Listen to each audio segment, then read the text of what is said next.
Hola, gente querida. Buenos días o buenas tardes. Hoy vamos a hacer un episodio algo especial de Diario de Autismo, recordando a Steve Silverman, que fue un periodista, falleció en el día de ayer. Muchas personas en el mundo estamos lamentando ya su ausencia y para siempre su presencia por medio de sus libros, y concretamente un libro que se llama Neurotribes. En español se llama Una tribu propia, Autismo y Asperger, otras maneras de entender. Su legado es enorme y formó parte importantísima de lo que se está llamando la nueva historia del autismo mediante este libro y la gran influencia que este libro tuvo y probablemente seguirá teniendo. Yo te propongo que a lo largo de algunos artículos comentemos este libro, pero si tenés oportunidad, como homenaje a Silverman, que lo leas. Ahora voy a compartir un artículo que salió en el año 2015, comentando y haciendo alguna revisión de algunos aspectos de este libro en relación con una de las temáticas que trata. Es un libro de enorme tamaño, son como unas 500 páginas, aspectos históricos acerca del autismo. Dice este artículo que te voy a comentar y cuya referencia te dejo en la descripción del podcast de hoy. Steve Silverman descubrió un secreto bien guardado sobre el autismo.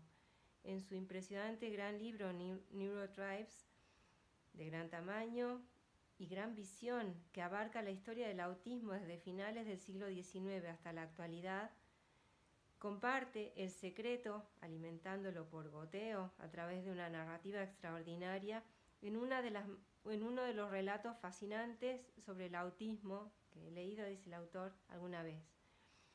De cierta forma, se trata de quién lo hizo, de acuerdo con su profesión de periodista de investigación que tenía Steve Silverman. De hecho, acá un paréntesis, por este libro ganó un premio muy importante de periodismo de no ficción, de escritura de no ficción.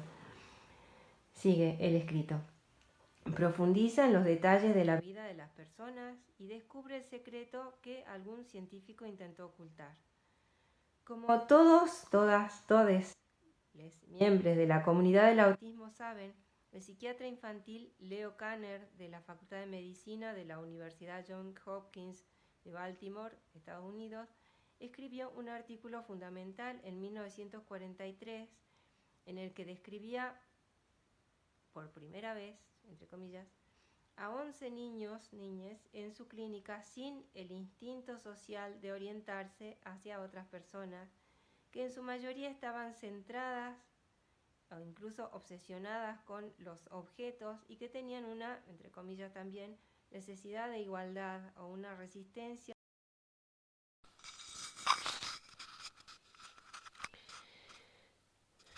El artículo de Kanner y su historia médica, como corresponde a quien descubre una nueva condición médica. Pero apenas un año después, el pediatra Hans Asperger de la Universidad de Viena, en Austria, escribió un artículo describiendo a un grupo de niños en su clínica que compartían muchas de las mismas características. El artículo de Kanner fue muy citado y obtuvo gran notoriedad, mientras que el artículo de Asperger pasó casi desapercibido. Durante casi 40 años, la comunidad de autistas de habla inglesa no supo casi nada sobre el artículo de Asperger. Luego, en 1981, la psiquiatra infantil Lorna Wing del Instituto de Psiquiatría del Reino Unido en Londres publicó un artículo que llamó la atención del mundo sobre este tema. La comunidad autista asumió que la razón por la cual el artículo de Asperger había languidecido en la sombra fue porque estaba escrito en alemán. Y durante los últimos 35 años desde el artículo de Wing, la comunidad del autismo asumió que, dado que Kanner afirmó que no tenía conocimiento del trabajo de Asperger, Este era solo uno de esos extraños casos en los que dos científicos descubrieron de forma independiente la misma condición médica, coincidentemente dentro del año siguiente entre sí. Aquí entra Silverman, cuyo trabajo como periodista fue profundizar más y comprobar la verdad de nuestras suposiciones. Silverman retrocede en el tiempo para echar un vistazo a las clínicas de Kanner y Asperger por separado y ver qué estaban haciendo. Descubre que Asperger es un hombre modesto y sin pretensiones, medio siglo adelantado a su tiempo al diseñar una escuela para los niños que vio que se adaptaba a su estilo cognitivo diferente, aprovechando sus puntos fuertes en lugar de centrarse en sus dificultades. Silverman descubre que el grupo de pacientes con Asperger era diverso, desde un niño que era mudo hasta otro que hablaba, hasta el punto de la pedantería. Desde el niño que agitaba las manos repetidamente hasta el niño que recopilaba obsesivamente minucias sobre astronomía. Asperger acuñó un nombre para su grupo de pacientes, psicopatía autista. Asperger describió a sus pacientes en un amplio rango de edades y cómo sus características sociales y obsesivas se confunden en lo que fuera del entorno clínico se describiría simplemente como excentricidad. Aunque Asperger vio esta amplia gama de individuos, lo que hoy se llamaría el espectro autista, puso especial énfasis en aquellos a quienes comparó con profesores distraídos, que mostraban un interés precoz en los sistemas y en cómo funcionan las cosas, a pesar de sus diferencias sociales, torpeza y dificultades en la comprensión social. Silverman descubre que Asperger daba conferencias sobre estos niños ya en 1938, unos 5 años antes del anuncio de Kanner del, entre comillas, descubrimiento del autismo. En la ciencia, como en el comercio o en la exploración del espacio, llegar primero es importante, y Silverman ve la importancia real de aquello con lo que se ha topado. Silverman tiene una mentalidad abierta y esperaba descubrir que el hecho de que Kanner no citara el trabajo de Asperger en su artículo de 1943 fuera simplemente ignorancia y no robo intelectual. Mientras Silverman viaja en el tiempo y entra en la clínica de Kanner, cataloga las muchas contribuciones positivas que hizo Kanner, incluida cómo ayudó a casi 200 médicos refugiados judíos a huir a los Estados Unidos del régimen nazi.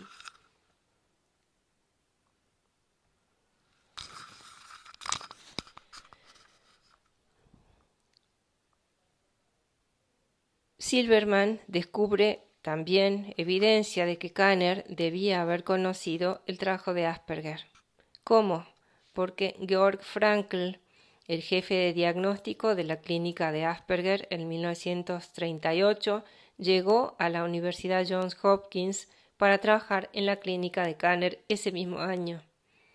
Mucho antes de Internet o del correo electrónico, la transmisión de ideas científicas podía influir de un laboratorio a otro a través de un médica que trabajara en ambos.